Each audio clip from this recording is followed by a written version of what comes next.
Ya, terima kasih pimpinan. Bismillahirrahmanirrahim. Assalamualaikum warahmatullahi wabarakatuh. Bapak Ibu yang saya hormati, Pak Purbaya, selamat mengemban tugas yang amat berat ini Pak, di sini. Tapi saya lihat rambut Anda masih padat, belum rontok, belum memutih juga, jadi ya masih bisa Anda handle masalah ini. Jadi saya melihat Anda ini setiap hari, bahkan setiap jamnya belanja masalah semua, dan itu bagus sekali. Dan saya berharap Anda bisa menemukan solusi terbaik. Dan sekarang dihadapi oleh masalah subsidi. Jadi kalau melihat pertumbuhan ekonomi ya mau tidak mau kan Pak, itu kita wajib negara itu, pemerintah memberikan subsidi. Karena ada ketimpangan ya kan, antara si kaya dengan si miskin ini jaraknya terlalu jauh. Nah, ditambah lagi negara kita adalah kepulauan. Mendistribusikan itu juga tidak mudah. Ada kendala-kendala. Belum lagi kalau yang berhubungan dengan alam. Dari bulan Desember sampai Februari itu musim-musimnya itu hujannya, curah hujannya sangat tinggi, itu juga sangat bermasalah. Nah, kalau kita lihat Bapak, pertama saya melihat ini informasinya harus valid dulu. Informasi yang pemerintah dapatkan dalam hal ini Menteri Keuangan itu tidak valid seperti yang kami dapatkan. Harusnya pimpinan mungkin next time ya, perwakilan antara Pak Arief itu ada duduk bareng di sini sehingga satu irama ini. Ini kalau kayak begini jadi ada dualisme. Nah, tapi sudahlah. Saya berharap ini kepada jajaran Kementerian Keuangan bisa bekerja sama, artinya mensupport Menteri Keuangan bahwa ini tugas yang amat berat tapi mulia. Oleh karenanya ini work team ya. Jadi saya tahu masalah ini sangat banyak sekali ya kan. Ditambah eksekusinya harus cepat sekali. Nah, kalau saya melihat Bapak ya, sejak Covid itu adalah yang tertinggi. Tahun 2022 negara memberikan subsidi. Terus setelah itu tahun 2023, 24, 25 itu 370, 386, 394 tahun ini. Nah ini kan artinya 2 kali lipat dari sebelum Covid Bapak. Nah saya tidak berbicara bahwa oh jangan di stop, tidak. Tetapi harus dicarikan solusi. Ya kan? Yang paling besar dari semua ini komposisinya adalah energi. Khususnya itu listrik, PLN, sampai 156.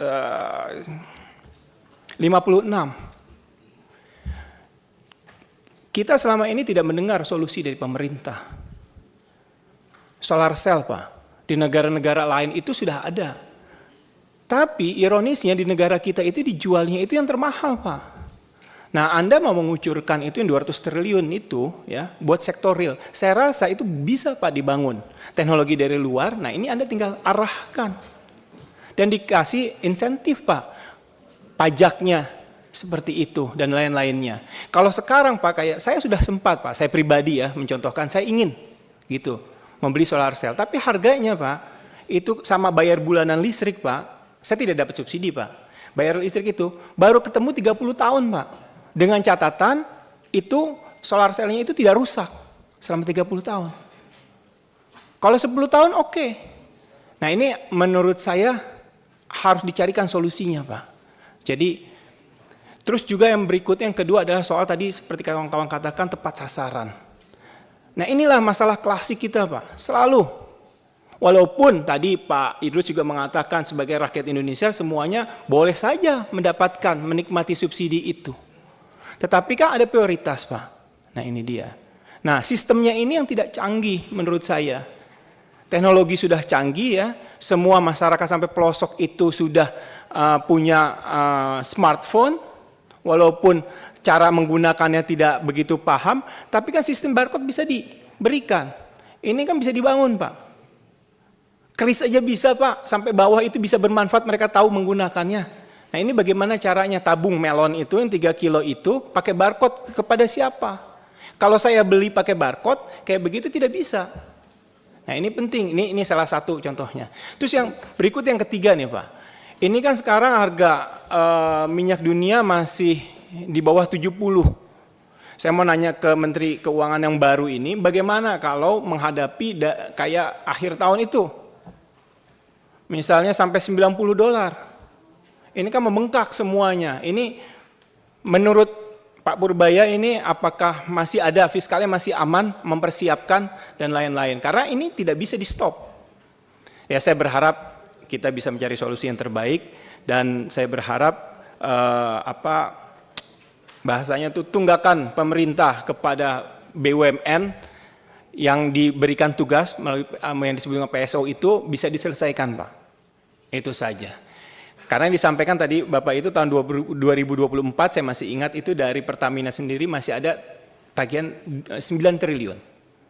Itu saja pimpinan, terima kasih. Assalamualaikum warahmatullahi wabarakatuh. Waalaikumsalam warahmatullahi wabarakatuh. Berikutnya saya beri kesempatan kepada Pak Menteri untuk menjawab apa yang menjadi concern, pertanyaan dan beberapa isu yang disampaikan oleh anggota dan pimpinan di Komisi 11. Oh, ini kayak ujian PhD ya? Oke, saya akan jawab sedikit-sedikit aja ya. Yang bisa saya jawab, yang nggak bisa nggak akan saya jawab. Tertulis, Pak. Sebagian tertulis nanti. Dari PDIP, Pak Andreas menanyakan apakah ada macam-macam kan. Yang utama adalah apakah kita di-invest, meningkatkan efisiensi. Kalau di pupuk kan kita sudah akan invest di pupuk ya. Dan kelihatannya sudah akan membaik. Tapi begini, saya monitor proposal-proposal di Danantara. Setiap ada yang berhubungan dengan efisiensi, pengurangan cost, segala macam, saya selalu akan PMN kalau bisa. Tapi sampai sekarang juga proposal juga nggak terlalu jelas-jelas amat. Jadi kelihatannya nih arena Anda diskusi dengan Danantara semalam dijadikan ajang curcol Danantara ke Anda ya, untuk menekan saya kelihatannya. Nggak apa-apa. Yang jelas gini tadi, apakah untuk energi terbarukan ada dari Pak ini kan jangka panjang sekali kan. Kebetulan saya beberapa minggu terakhir rapat dengan Pak Presiden dan Menteri SDM, ada desain untuk membuat PLTS menggantikan listrik yang ada sekarang.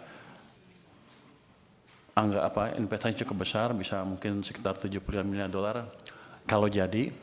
Tapi pada waktu diskusi pertama saya melihat cost-nya masih tinggi, masih 9 sen dolar per kWh. Saya bilang kalau gitu sih subsidi saya nambah. Tapi mereka sedang berusaha terus dan kemarin sudah ada berita bagus. Pada saat sekarang harganya bisa 6 sen dolar per kWh. Saya bilang kalau itu betul, matangkan, kita kalau perlu PMN. Karena pada akhirnya akan hilang itu subsidi yang terlalu besar untuk listrik. Jadi kita nggak diam aja. Tadi Pak siapa lagi ya? Yang nanya tentang energi baru terbarukan. Jadi saya Pak Primus ya. Jadi saya selalu amatin semua proposal yang beredar di kementerian itu, setiap termasuk Danantara ya. Setiap ada yang bisa mengurangi biaya, kami akan ini secepatnya. Tapi kelemahan yang utama memang saya sadari juga di sini waktu ini saya kan baru minggu ketiga ya, yang nggak tahu semuanya sekaligus kan. Tapi saya tahu bahwa ketika mereka bilang ke saya, subsidi ditendang ke tahun depan pembayarannya, maksudnya? Kompensasi, Pak. Kompensasi. Kalau subsidi kita bayar ya, yang kompensasi kita tendang ke tahun berikutnya. Maksudnya apa? Ada proses yang lama, ini itu. Kan saya juga pernah di private sector kan. Saya ngerti juga itu cost of capital untuk perusahaannya jadi tinggi. Tapi saya baru lihat beberapa, 1 minggu terakhir lah. Ke depan saya akan percepat. Jangan sampai kita telat bayar lagi. Kalau bisa sebulan langsung bayar. Kenapa? Karena uang saya juga nganggur di BI itu. Kalau gitu kan masuk ke sistem cepat, mestinya Danantara harusnya lebih cerdas lagi. Kalau ketika mood saya seperti itu, langsung dia ngadap saya, minta apa. Ini kan enggak, dia ngadap Anda langsung kan, bapak-bapak, ibu-ibu. Padahal sama saya, teman, saya pengawas Danantara, awas besok. Kenapa mereka nggak ke saya? Lah ini kan penting Pak Menteri, ini Jadi paten ini bagus, gitu. Ini bagus. Saya pikir koreksi seperti ini. Tapi yang saya dia udah tahu. Saya punya uang banyak. Saya baru taruh cuma 200. Masih ada 250 lagi di sana. Kenapa dia nggak ke saya? Jadi pada dasarnya begitu masuk akal, kita akan ini cepatnya. Kita akan review proses yang tadi 3 bulan tadi, kelamaan menurut saya juga, yang memastikan bahwa program PSO kami tidak mengganggu cash flow dari perusahaan Pertamina dan PLN dan lain-lain. Tapi nanti saya lihat, kalau nggak untung juga awas. Kalau udah costnya diturunkan, jangan main-main mereka. Tapi yang tadi saya janji akan betulin tadi proses di sini kita akan percepat. Berapa lama Anda bisa betulin? Dulu itu setahun sekali Pak. Ya jangan setahun sekali lah. Dulu itu setahun sekali udah kita 3 bulan. Yang nentuin siapa? Kita perpres. Kita yang nentuin. Sebulan selesai ya? Sebulan selesai Pak. Nanti kalau enggak dia saya pindahin.